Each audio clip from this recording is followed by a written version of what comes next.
अस्सलाम वालेकुम viewers, welcome back to my channel. कैसे हैं आप सब? उम्मीद करती हूँ आप सब खैरियत से होंगे। अल्लाह पाक आपको हमेशा अपनी हिफ्ज़ व अमान में रखे। अच्छा जी, आज है ईद का चौथा दिन और आज मैं बनाने लगी हूँ शामी कबाब।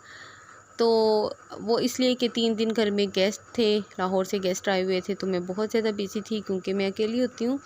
सास अम्मी होती हैं लेकिन ज़ाहिर है वो इतना ज़्यादा वर्क नहीं कर सकती, तो बस इसलिए मैं गेस्ट में बिज़ी रही। तो अब थोड़ा-सा ये है कि गेस्ट गए हैं, मैं थोड़ा-सा फ्री हुई हूँ, तो मैंने सोचा कि चलें आते हैं अब कीमे वाली चीज़ों की तरफ, क्योंकि गोश्त ज़्यादा नहीं खाया जाता ना कुर्बानी का। हम लोग बहुत थोड़ा-सा गोश्त घर में रखते हैं, बाकी तकसीम कर देते हैं रिश्तेदारों में, गरीबों में, इधर-उधर। कीमे वाली चीज़ों में ये है कि कच्चे कीमे के कबाब बना लेती हूँ या फिर शामी कबाब बना लेती हूँ, कोफ्ते बना लेती हूँ। इस तरह की जो मुख्तलिफ़ चीज़ें होती हैं वो इसीलिए खाई भी जाती हैं, बहुत शौक़ से सब पसंद भी करते हैं। आसिफ़ भी बहुत शौक़ से कीमे वाली चीज़ें पसंद करते हैं, तो इसलिए मैं शामी कबाब बना रही थी। और यहाँ पर मैंने 1 किलो कीमा लिया है, उसको अच्छे तरीके से वॉश करने के बाद मैंने ये चने की दाल जो है वो 1 कप मैंने चने की दाल भिगो के रख दी थी 1 डेढ़ घंटा पहले।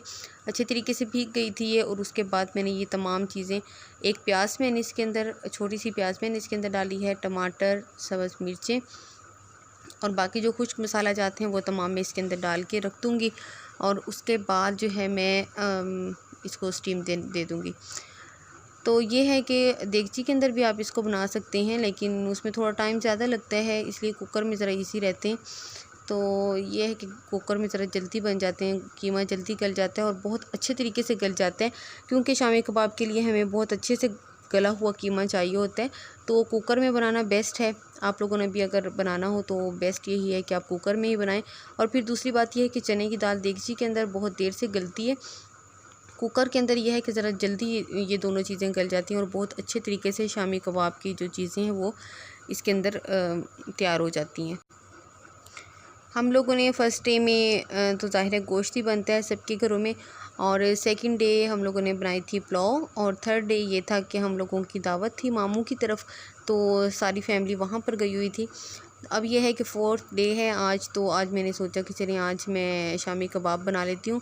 तो इसको बनाकर फ्रीज़ भी कर सकते हैं, फ्रिज में रखते हैं इसको, जब दिल चाहे तो थोड़े से निकाल कर आप फ़ौरन बनाएं और फ्राई कर लें उसको। फिर नाश्ते में या फिर चावल बने तो उसके साथ इसको फ्राई कर लें, बहुत अच्छा लगता है, क्योंकि इसको बार बार बनाना ज़रा मुश्किल है। ऐसा नहीं होता कि हर दूसरे दिन आप उसको बनाने के लिए बैठें जी। तो आजकल तो वैसे भी गर्मी बहुत ज़्यादा है, तो इस तरह की चीज़ें जो फ्रिज में सेफ़ हो सकती हैं तो वो बार बार नहीं बनाई जा सकती, तो इसलिए फ्रिज में मैं भी इसको बनाकर सेव करूँगी, आप भी इसको सेव कर सकते हैं फ्रिज में बनाकर। तो ये देखें जी, कीमा अच्छे तरीके से गल चुका है, दाल भी बहुत अच्छे तरीके से गल चुकी है इसके अंदर, जैसे मुझे चाहिए थी। उसके बाद मैं इसके अंदर धनिया ऐड करूँगी, और इसके अंदर मैं सिर्फ 1 अंडा ऐड कर रही हूँ, क्योंकि अंडा ज़्यादा इसके अंदर ऐड नहीं करते।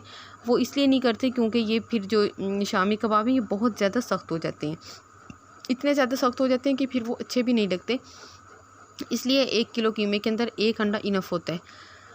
तो ये देखें जी, ये अच्छे तरीके से इसको मिक्सअप कर लेना है ताकि अंडा जो है वो अच्छे तरीके से तमाम कीमे के अंदर जज़्ब हो जाए ना।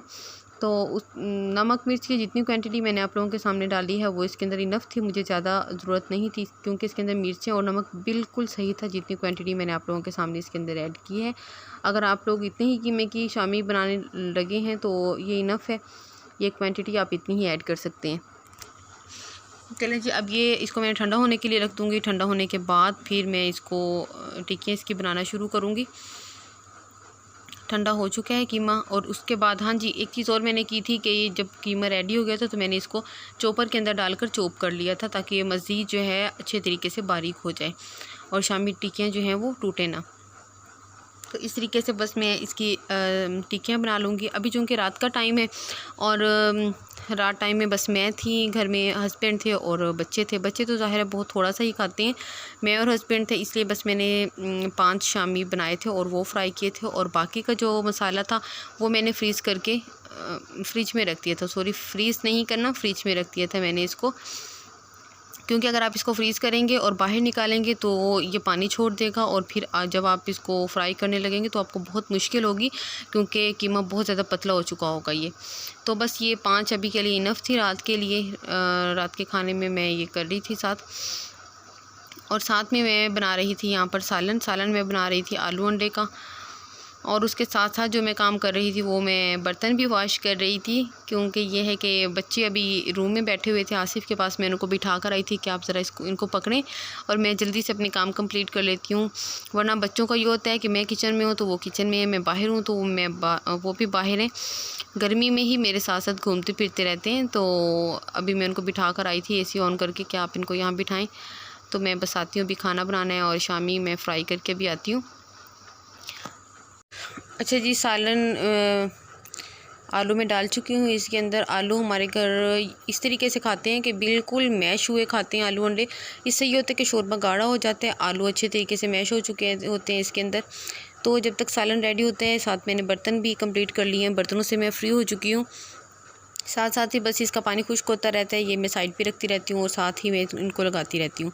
अच्छा जी, अब आते हैं जी अपने नेक्स्ट काम की तरफ। वो ये था कि मैं यहाँ पे फ्राई करने लगी थी अंडे मुझे इसी तरीके से पसंद हैं कि मैं फ्राई करके थोड़े गोल्डन करके और फिर मैं सालन के अंदर डालती हूँ।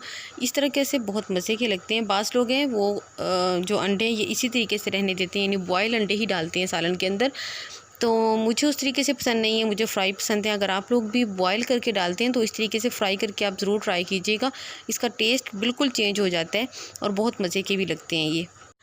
अच्छा जी, अंडे यहाँ पर हो गए हैं फ्राई और अब आती हूँ मैं शामी की तरफ। अंडे मैंने फेंट लिए थे और उसके अंदर बस टिप कर के जी मैं शामी साथ साथ फ्राई कर रही हूँ। गर्मी बहुत लग रही है क्योंकि मैं इसी रूम से निकल कर दूसरे रूम में साइड पर आई थी, वहाँ पर बच्चे लेटे हुए थे। मैं वॉइस ओवर बिल्कुल नहीं कर सकती उनके साथ बैठ के, तो क्योंकि यही होता है कि एक को अगर मैं चुप कराती हूँ तो फिर दूसरा बोलना शुरू हो जाता है, तो इस तरीके से तो बहुत मुश्किल हो जाती है। तो इस टाइम भी मैं दूसरे रूम में बैठी हूँ और पसीने से मैं कम्प्लीटली भीग चुकी हूँ, लेकिन खैर है, काम भी तो करना है। तो ये है कि बस सालन भी मेरा रेडी हो चुका है और उसके साथ साथ जो है ये शामी भी मैंने फ्राई कर लिए हैं, शामी भी रेडी हो चुके हैं। मज़े के बने थे, बहुत टेस्टी बने थे इस तरीके से, और इतनी क्वांटिटी ही काफ़ी थी जो चीज़ें मैंने डाली थी। आप लोग इस तरीके से ट्राई कर सकते हैं, बहुत अच्छे बनेंगे। अच्छा जी, बस लास्ट काम ये और रह गया था कि मैं जल्दी से जो चीज़ें बिखरी थी और किचन ज़रा सा क्लीन करने के बाद मैं जा रही हूँ अभी खाना लगाने के लिए। गर्मी बहुत ज़्यादा लग रही है जी, इसलिए आज का व्लॉग यहीं पे स्टॉप करते हैं। अभी मैं खाना लगाऊंगी, उसके बाद नमाज़ पढ़नी है, फिर बच्चों को लिटाना है। बच्चों के छोटे छोटे काम, बहुत ज़्यादा थकन हो जाती है। चलें जी, नेक्स्ट व्लॉग में फिर मिलते हैं, तब तक के लिए अल्लाह हाफिज़, अल्लाह की अमान।